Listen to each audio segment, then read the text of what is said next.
Thank you so much for listening. If you have any questions or comments, feel free to email us at PATC Podcast1@gmail.com. Welcome. This is Mark Waterfield, President and owner of Public Agency Training Council. Thank you so much for attending our PATC podcast. We really appreciate you listening in. We have a wonderful guest today, Glenn Ferrell. Glenn, would you like to introduce yourself? My name is Glenn Ferrell, and I live in Lakeland, Florida, right in between Tampa and Orlando. I've been down here for 37 years, I guess it is. I'm not sure how long it takes to be a native to Florida by default, but I might have passed that. I'm not sure. Started at the Sheriff's Office in Polk County in law enforcement. Sheriff Garrity Judd, I've worked for him since he became sheriff long ago. And I started there in the fall of 91. I worked 30 years full-time at the Sheriff's Office there, and I'm still auxiliary there. And I also do some contract investigations for local municipalities in the area. Aside from that, back about 20 years ago now, or actually this is our 20th anniversary year, the Florida Internal Affairs Investigators Association was formed. Actually, somebody you're familiar with, Rick Lober, was instrumental in that as well. So I've been a part of that organization all along as well. Over the state of Florida, a lot of people that are part of that organization are from different agencies all over the state. So that's pretty much it in a little bit of a nutshell. What do you teach for PATC? Internal affairs issues. One of the classes I teach is legal issues and internal affairs, advanced internal affairs, and we center a lot on legal issues. Also, I teach that certification course from time to time, and basic internal affairs. Everything to do with internal affairs. And what are the subjects that you teach about? To some extent, that can vary depending on the class, but primarily we talk about social media investigations, which you know is a big thing and it's always changing. We talk about harassment, hostile workplace and harassment investigations. It's a really sort of a hotbed in just about any organization. We talk a little bit about developing a trustworthy administrative investigations unit. We have a section on that. Talk about de-escalation. We've got several topics that we cover, and body cams and you know, that's an ever-changing landscape in law enforcement now. That has really become, in the last few years, a big issue for law enforcement. And we talk about the case law that surrounds a lot of these things and practical application of those things. Who are typical attendees? Well, we have, you know, every class I ask, and my hope is that people aren't just assigned to internal affairs without wanting to work in that unit. And we can talk more about that later if you'd like. But I always have people raise their hands and find out how long they've been in the unit and if they sought to get in that unit or if they were just assigned there. And we will have people, it's funny, the last class that we did in Las Vegas just recently, we had a lady that had 1 day in internal affairs before she showed up. And then we'll have people that are administrators, chiefs and that sort of thing in agencies that have been doing this thing for, you know, 20 and 30 years. So it's a wide variety and every class is a little bit different. We try to tailor that class to the specific needs of the group at that particular class. I would assume with the turnover in law enforcement, you would get some new people often in your class. Yeah, I would say probably the majority of people in the class have been in some sort of administrative investigative unit for anywhere from 2 to 5 or 6 years. That's sort of the average. Generally speaking, people are moving through the administrative investigations or the internal affairs unit, and that's always changing, probably due to people coming and going in the profession, but also it tends to be a place where people are asked to serve if they're being groomed for leadership in an agency a lot of times. Are there some egregious examples that you use? I try to, in 30 years, I've got so many different kinds of situations that have come up. And I try to bring the class into these discussions too, because it really is true that the more the class is involved and adds to the discussion, the better learning environment it is. Yeah, a lot of times I'll bring up real life practical examples of things that I've encountered, and I ask other people to bring those up too. And you know, people are people no matter what. And to some extent, you run into the same types of issues with different nuances, whether it's, people kind of joke around saying sex, drugs, and rock and roll, but, so many times law enforcement isn't exempt from some of those same issues that you're going to have anywhere else. So yeah, I've got plenty of examples that come up and we talk about whether it's, people stealing or cheating on their spouses on duty. There's a lot of things that I'm sure people listening to this podcast, if they are part of a different organization, they could probably say, oh, I've got an example of that. And we always try to bring those up during discussion. What are the legal parameters?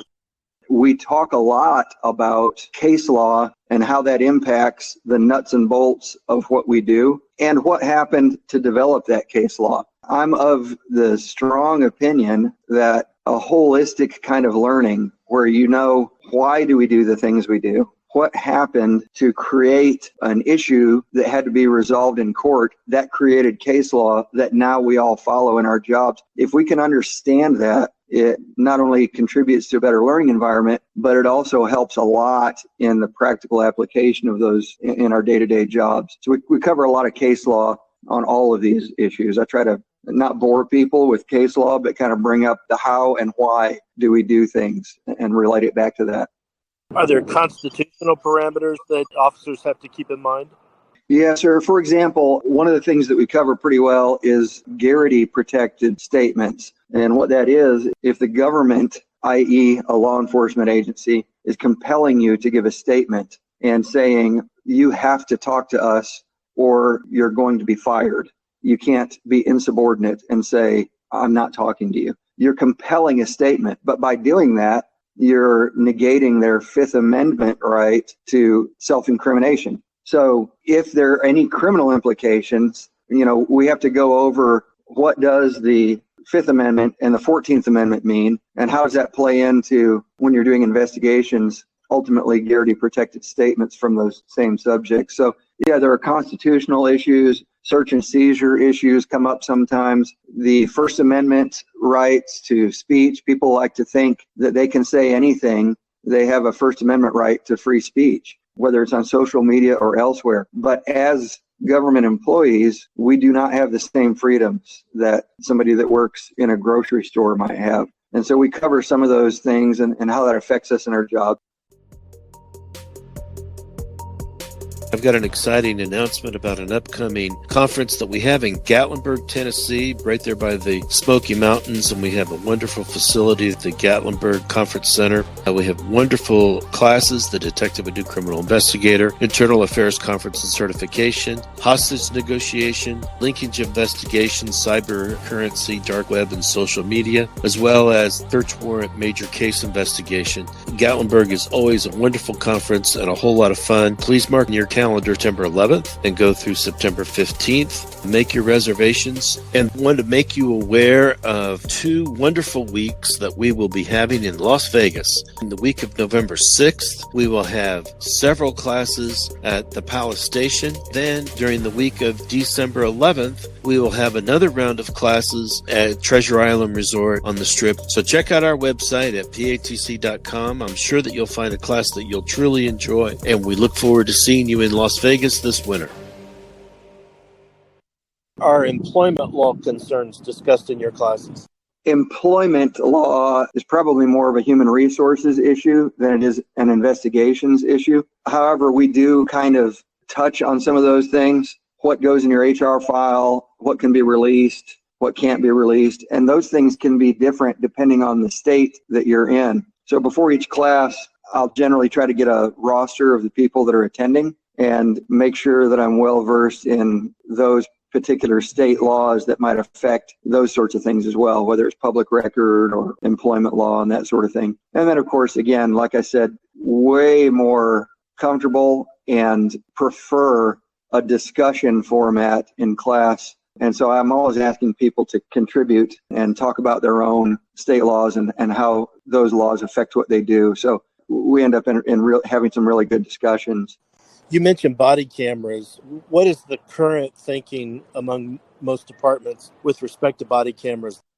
Yeah, that's really interesting. The first study that was done on the effects of body cameras was in Rialto, California. It showed a drastic, really dramatic impact on the number of uses of force by the officers and the number of complaints against the officers. There were follow-up studies the next year in Phoenix, and there were a couple of others right at the beginning. And then, people started questioning because some of those studies were funded by Taser International and some of the people that were actually making the equipment. So some people started asking, well, can we really trust those results? So then we had some universities that did some studies. And anyway, this thing has developed. And as you know, in 2020, because of a lot of different issues, there was a stronger call for body cams. So it really picked up the tempo with regard to agencies wanting body cams. Well, what we've found more recently, still everybody likes body cams.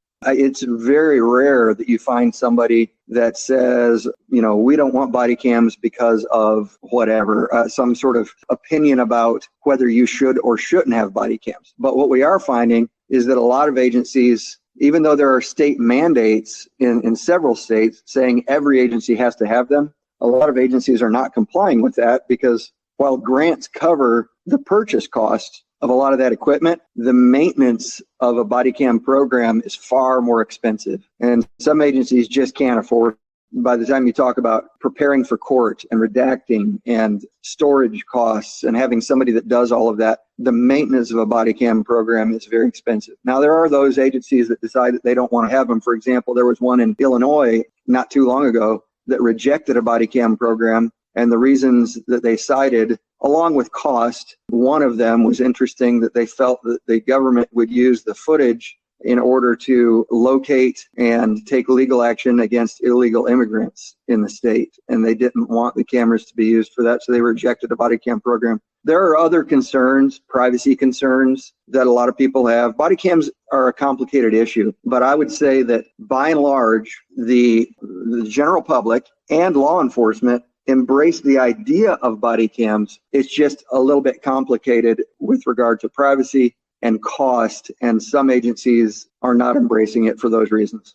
Do you allow officers to see the body cam footage in an investigation? Yeah, great question. I always ask that question too and get people to discuss that a little bit in the class. There are two schools of thought. As a matter of fact, there are a couple of police leadership organizations that have differing opinions on that, and we go over that in the class. One of those organizations says that you should allow full viewing of the body cam footage before the officer writes the report. They should be able to see everything before they ever put a report to record. Another organization says that no, you should make the person write the report first and then let them view the footage if they want to later. Sometimes that gets the hair up on people's neck and that sort of thing. But really the fact is, with that organization that says don't let them look at the body cam footage, the reason for that is that officers are judged on their perception at the time of the incident. If they're sitting in court trying to defend a use of force, maybe they had to shoot someone or something, they're judged on what they reasonably perceived at that moment. And sometimes if you allow somebody to look at the footage prior to writing their report, that will mess up the memory of the event for them, and it'll really cause problems in how they recall and how they'll testify or how they'll write their report, because they've seen something on camera now that they didn't perceive at the time of the incident. There are a lot of, again, complicated issues with regard to body cams, and we get a whole lot of spirited discussion in that unit. So what do you like to do when you're not teaching? Oh, my goodness. That's a great question. I find a way to fill up every second of my life, it seems like. But, when we were just doing that class out in Las Vegas, I took a day after we were done. I drove up to Zion National Park in Utah. I got to hike the Angel's Landing Trail, which, oh my goodness, it was breathtaking. I love being outdoors. I love hiking. I actually have, as strange as this might sound, I've always been involved with exotic reptiles. I've got a separate building on my property that I breed some endangered and rare exotic reptiles. I started out as a kid catching snakes out of a pond. This is a way as an adult that I can do it and not seem too immature. We also have a separate business. When I say about ponds, we build koi ponds and water gardens. Like I said, I'm involved in a lot of different things. We just built a pond, incidentally, for David Bautista. He's a guy that has acted in a few movies as a wrestler that's gone into acting, and that was a fun project. But I find ways to stay busy. Thank you so much. You're a great instructor, and we really enjoy our relationship with you. Thank you for appearing on this podcast. Thank you, Mark. I appreciate it. 1, 2.